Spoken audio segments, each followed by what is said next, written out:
สภาองคมนตรีคือสภาที่ปรึกษาของพระมหากษัตริย์ซึ่งรัชกาลที่5ทรงตั้งขึ้นเพื่อค่อยๆผ่องถ่ายโอนอำนาจจากพระมหากษัตริย์ลงสู่ประชาชนเป็นการกระจายอำนาจอธิปไตยให้เป็นของปวงชนในระยะเปลี่ยนผ่านของการสร้างประชาธิปไตยเริ่มแรก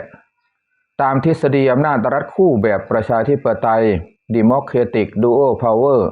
หรือ Democratic Dual Power ในเวลาต่อมารัชกาลที่7ได้ทรงขยายสภาองคมนตรีเป็นสภากรรมการองคมนตรีซึ่งประกอบด้วยองคมนตรี40คนเป็นแกนกลางและให้ประกอบด้วยตัวแทนจากสาขากิจการและสาขาอาชีพต่างๆอย่างกว้างขวางเพื่อมารับโอนอำนาจอธิปไตยจากพระมหากษัตริย์โดยได้มีหมายกำหนดการพระราชทานรัฐธรรมนูญและโอนอำนาจจากพระมหากษัตริย์ลงสู่สภากรรมการองคมนตรีดังกล่าว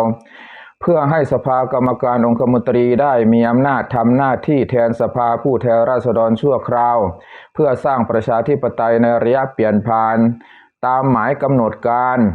จะทรงโอนอำนาจในวันที่6เมษายนพุทธศักราช2475ซึ่งเป็นวันจักรีครบ150ปีแต่นโยบายนี้ถูกคัดค้านไว้จากบุคคลชั้นสูงว่าให้ทรงทบทวนให้รอบคอบอีกสักหน่อยเสียก่อนรัชกาลที่7ด้วยความประสงค์ว่าต้องการจะให้การโอนอำนาจนี้เป็นไปโดยราบรื่นจึงได้ชะลอไว้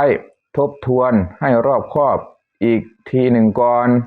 พอถึงวันที่24มิถุนายน2475ก็ถูกคณะราษฎรทำรัฐประหาร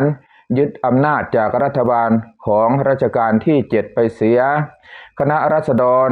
เป็นคณะรัฐประหารคณะแรกของไทยจึงได้ชื่อว่าเป็นบิดาแห่งการรัฐประหารคณะราษฎรเมื่อได้อำนาจไปแล้วก็ไม่ได้สร้างประชาธิปไตยตามแนวทางพระมหากษัตริย์แต่กลับสร้างระบอบเผด็จการรัฐสภาและเผด็จการรัฐประหารควบคู่กันมาจนถึงปัจจุบันต่อมาในสมัยรัชกาลที่